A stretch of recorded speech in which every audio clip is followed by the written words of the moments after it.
যিনি ঘরের ভেতরে বিশ্বনবীকে সান্ত্বনা দিতেন, ভালোবাসা দিতেন।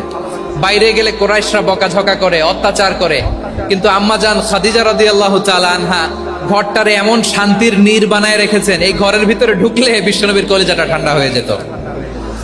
এজন্য রব্বুল আলামিন বলেন, খাদিজা, ও আমার বান্দি খাদিজা, জান্নাতে এমন স্পেশাল একটা ঘর আমি তোমার জন্য রেডি করে রেখেছি। ওই ঘরের মধ্যে কোনো আওয়াজ নাই, ওই ঘরের মধ্যে কোনো নয়েজ নাই, ওই ঘরে কোনো বিশৃঙ্খলা নাই। কারণ মক্কার জমিনে আমার নবী কুরাইশদের বিশৃঙ্খলা, নয়েজ আর ঝামেলাগুলোকে উপেক্ষা করে যখন তোমার ঘরের ভিতরে ঢুকতো, ঘরটারে তুমি শান্তির নীড়, ঠান্ডা, নীরব, নিস্তব্ধ, নিঝুম আর শান্তির নীড় বানিয়ে রেখেছো। এজন্য জান্নাতে স্পেশাল একটা শান্তির নীড় আমি তোমারে উপহার দেব।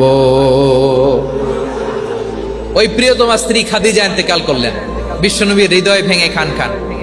আবার ওনার চাচা আবু তালেব ইন্তেকাল করলেন, যিনি পলিটিক্যাল শেল্টার দিতেন নবীকে। কে দিতেন?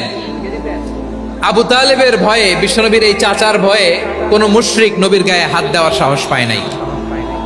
এখন স্ত্রীও নাই, চাচাও নাই, নবীকে আশ্রয় দেওয়ার কেউ নাই। নবীর চারদিকে অন্ধকার। নবী এখন কই যাবেন? আমার পেয়ারা নবী নতুন স্টেশন খুঁজতেছেন, নতুন দাওয়াতি প্ল্যাটফর্ম খুঁজতেছেন। তিনি যায়েদ বিন হারেসা রাদিয়াল্লাহু তাআলা আনহুকে নিয়ে মক্কার পাশের একটা নেইবরিং সিটি তায়েফে চলে গেলেন। কোথায় চলে গেলেন? লালমনিরহাটের ভাইয়ের আওয়াজ করে বলেন, কোথায় গেলেন?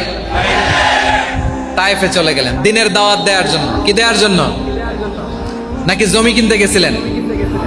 জমি কিনতে, দুনিয়ার যশ খ্যাতির জন্য, নিজের কোনো লাভের জন্য? তায়েফবাসীদেরকে জাহান্নামের আগুন থেকে বাঁচানোর জন্য। আওয়াজ করে বলতে হবে, ঠিক কি না?